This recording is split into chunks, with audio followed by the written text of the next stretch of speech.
News 18 Bangla স্বাগত। কলকাতা নিয়ে আপনাদের সঙ্গে রয়েছি আমি শর্মিষ্ঠা। বিধাননগর পুরসভায় যে প্রেস্টিজ ফাইট চলছে তা আপাতত হাইকোর্ট পর্যন্ত গড়ালো, কারণ যে অনাস্থা ইস্যু, সেই অনাস্থা ইস্যুতে হাইকোর্টের দ্বারস্থ হলো মেয়র সব্যসাচী দত্ত। আজ অনাস্থা প্রস্তাবের নোটিশ বাতিলের দাবিতে মামলা করেন মেয়র সব্যসাচী দত্ত। বিধাননগর পুরসভার অনাস্থা ইস্যু গেল কলকাতা হাইকোর্টে।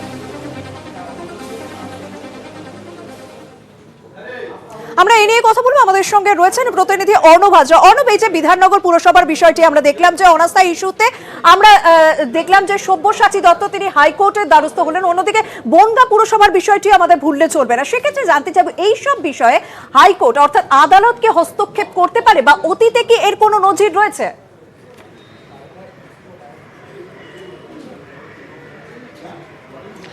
একেবারে পারে, কারণ কলকাতা হাইকোর্টের যে রিট কোর্ট, সেই রিট কোর্ট চলে কনস্টিটিউশনের 226 এই আর্টিকেল মেনে। সেখানে হাইকোর্টের সম্পূর্ণ এখতিয়ার রয়েছে, যদি কোনো রকম পাওয়ারের ভুল এক্সারসাইজ হয় সেক্ষেত্রে বা আইনের যদি ভুল প্রয়োগ হয় সেটাকে শুধরে দেওয়া বা সেটাকে বাতিল করার মতো ক্ষমতা কলকাতা হাইকোর্টের রয়েছে। তুমি যেটা প্রথমেই বললে, বিধাননগরের মেয়র সব্যসাচী দত্ত আজকে কলকাতা হাইকোর্টে আসেন, আইনজীবীদের সাথে পরামর্শ করেন এবং তিনি মামলা করেছেন। যে মামলা 15 তারিখ এক্সপার্টি অর্থাৎ একতরফাভাবে মেয়রের এই আবেদনটা শুনানি করে একটা অন্তর্বর্তী নির্দেশ দেওয়ার জন্য হাইকোর্টের কাছে প্রার্থনা করেছেন সব্যসাচী দত্ত এবং সেখানে বলেছেন 18 তারিখে যে নো কনফিডেন্স মিটিং আসার কথা অর্থাৎ অনাস্থা বৈঠক হওয়ার কথা, সেই বৈঠকটা যাতে না হতে পারে তার জন্য তার উপর স্থগিতাদেশ জারি করুক কলকাতা হাইকোর্ট।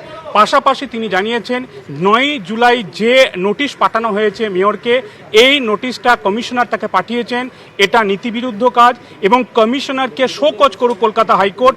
কারণ বিধাননগর পুর নিগম যে আইনে চলে সেই আইনের বাইরে গিয়ে, এখতিয়ারের বাইরে গিয়ে বিধাননগর পুর কমিশনার এই কাজ করেছেন, কাজেই তাকে শোকজ করা হোক, সেই শোকজ করার নির্দেশ জারি করুক কলকাতা হাইকোর্ট এবং এটাকে খারিজ করা হোক।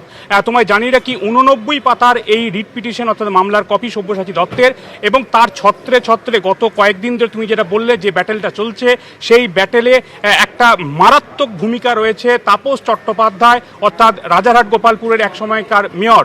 এবং এক্ষেত্রে মামলার নথিতে বলা হয়েছে রাজারহাট গোপালপুরে সেখানে যেভাবে বেআইনি বাড়ি তৈরি হচ্ছে, সেই বেআইনি বাড়ি তৈরির প্রতিবাদ করেছিলেন মেয়র সব্যসাচী দত্ত এবং সেখানকার বাড়িগুলির ফ্লোর রেশিও, পার্কিং রেশিও না মানা, তার কারণে সরকারকে একাধিক চিঠি দেন। এই চিঠি তিনি সরকারকে দিয়েছেন বলে সরকারের তরফে 6 জুলাই মন্ত্রী ফিরহাদ হাকিম তাকে না জানিয়ে 36 জন কাউন্সিলর নিয়ে তৃণমূল ভবনে বৈঠক করেছেন, যা নিয়ম বিরুদ্ধ কাজ এবং তাদের মন্ত্রী বাধ্য করেছেন তার বিরুদ্ধে ভেটো দিতে এবং তার বিরুদ্ধে নো কনফিডেন্স আনতে। কাজে সব মিলিয়ে যে অনাস্থার বিজ্ঞপ্তি তাকে ধরানো হয়েছে এটা নিয়ম বিরুদ্ধ কাজ, তাই কলকাতা হাইকোর্ট হস্তক্ষেপ করুক এবং 15 তারিখ একতরফা শুনানি করে এই মামলায় অন্তর্বর্তী নির্দেশ দান করুক। একদম 18 তারিখ ভোটাভুটি হবে কিনা সেটা তো অবশ্যই আদালতের সিদ্ধান্তের উপর নির্ভর করছে। আর আগামী সোমবার এই মামলার শুনানি রয়েছে।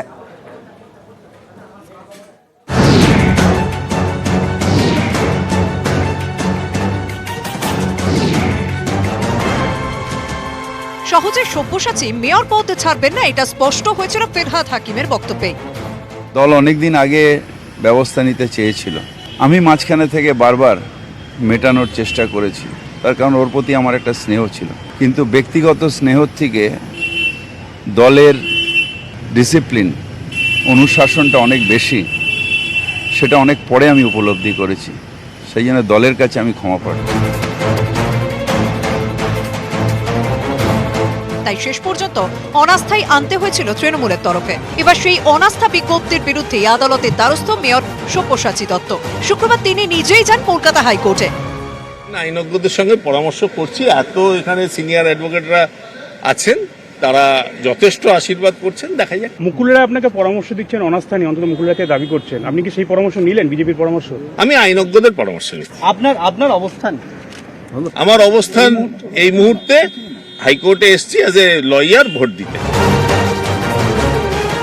কলকাতা হাইকোর্টে বিচারপতি সমাপ্তি চট্টোপাধ্যায়ের এজলাসে মামলা দায়ের হয়। আগামী সোমবার এই মামলার শুনানি। 18 জুলাই বিধাননগর পুরসভায় অনাস্থার ওপর ভোটাভুটি হওয়ার কথা, তার আগে আপাতত অনাস্থা ইস্যুর ভবিষ্যৎ আদালতের হাতে।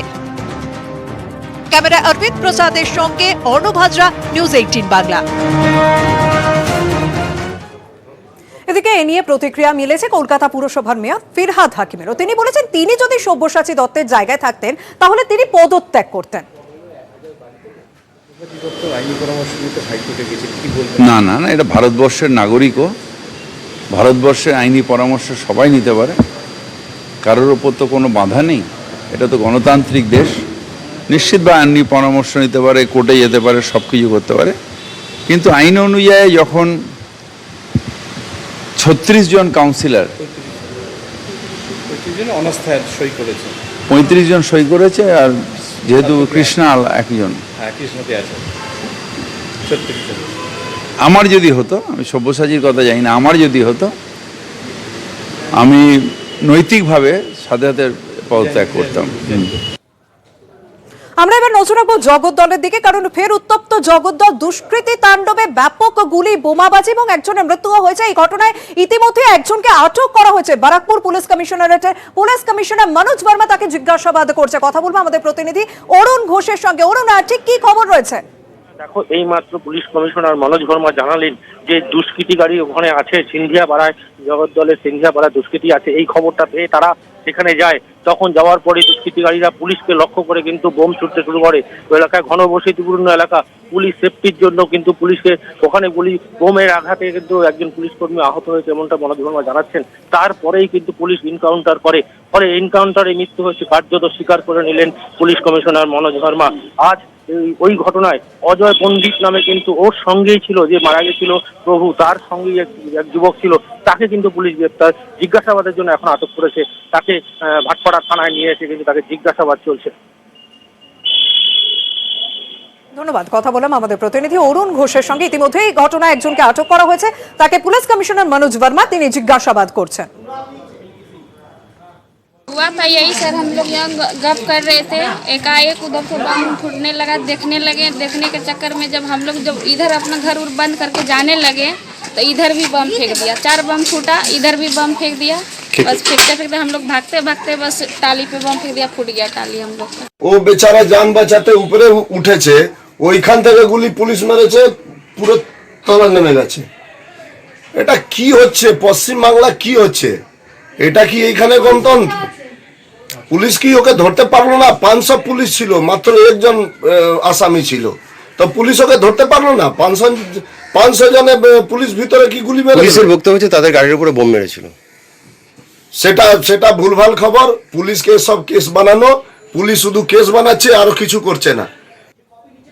চোখ রাখবো পরে খবরের দিকে। আপাতত কিছুটা হলেও যানজটের স্বস্তি মিলেছে, কারণ এই উল্টোডাঙ্গা থেকে বাইপাস হয়ে যে বিমানবন্দরগামী রুট রয়েছে সেই রুটও খুলে দেওয়া হয়েছে। কিন্তু বিমানবন্দর থেকে বাইপাস আসার যে রুট হয়েছে সেই রুটটি বন্ধ রাখা হয়েছে, কারণ প্রায় 2 মাস সেটা বন্ধ থাকবে। সেই রুটেই সেই উড়ালপুরে 8টি ফাটল ধরা পড়েছে। সেই 8টি ফাটল মেরামতির কাজ চলবে অন্তত 2 মাস ধরে। যানজট থেকে খানিকটা হলেও মুক্তি, খুলে গেল উল্টোডাঙ্গা উড়ালপুলের একটি দিক।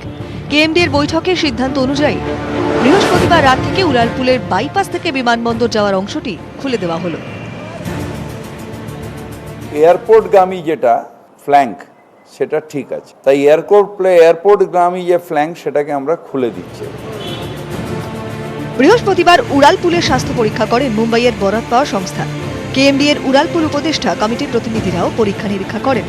পায়ার ক্যাপের যেখানে ফাটল দেখা যায় সেখানেই ক্রেনে উঠে খুঁটিয়ে দেখেন বিশেষজ্ঞরা। 2 পিলারের গুণগত মান যাচাই হয় আল্ট্রাসাউন্ড ভেলোসিটি পদ্ধতিতে। পায়ার ক্যাপের জায়গা কেটে নমুনা সংগ্রহ হয়। একমাত্র দেখাই যাচ্ছে যে কংক্রিটের প্রবলেম হতে পারে। স্টিলটা ঠিকই আছে, ওপরে প্লেটগুলো ঠিক আছে, আর যেহেতু অন্যান্য স্পটগুলোয় কোনো ক্র্যাক নেই বা কোনো ডিস্ট্রেস নেই, তো এইখানকার কোড নিয়ে টেস্ট করা হবে, তখন এটা আমার আইডিয়া হবে যে কংক্রিটের কোয়ালিটি সম্বন্ধে। নজরে সেরকম ভয়ের কিছু পড়ছে না, সেটাই তো বারবার বলছি। যদি ভয়ের কিছু থাকতো তাহলে বলতাম।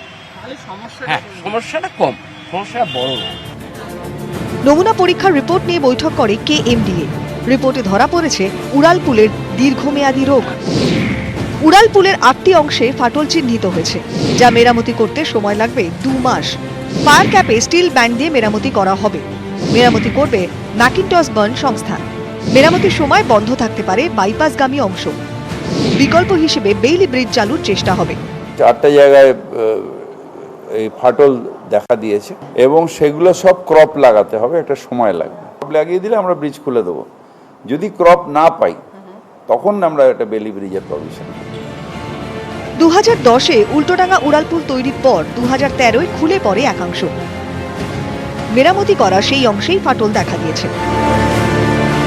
নিউজ 18 বাংলা। উচ্চ প্রাথমিক নিয়োগ মামলায় নয়া মোড়। এখনই মেধা তালিকা প্রকাশ করা হবে না, এসএসসির যুক্তি মেনে নির্দেশ হাইকোর্টের। তবে বেশ কিছু বিষয়ে নিষেধাজ্ঞা জারি রয়েছে হাইকোর্টের। 4 জুলাই 2019 উচ্চ প্রাথমিক নিয়োগ মামলায় ইন্টারভিউয়ে ডাকা প্রার্থীদের তালিকা প্রকাশের নির্দেশ দিয়েছিলেন হাইকোর্টের বিচারপতি মৌসুমী ভট্টাচার্য।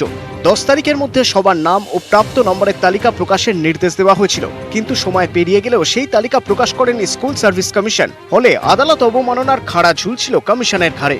এই পরিস্থিতিতে শুক্রবার উচ্চ প্রাথমিক নিয়োগে মামলা নয়া মোড় নিল। এদিন কমিশনের হয়ে আদালতে সওয়াল করেন প্রাক্তন অতিরিক্ত অ্যাডভোকেট জেনারেল লক্ষ্মী গুপ্ত। শুনানিতে তিনি বলেন, নম্বর ধরে তালিকা প্রকাশ করলে নিয়োগ প্রক্রিয়ার সমস্যা হতে পারে। ইন্টারভিউয়ে পক্ষপাতের আশঙ্কা থাকবে, যার প্রভাব পড়বে নিয়োগ প্রক্রিয়ার উপর।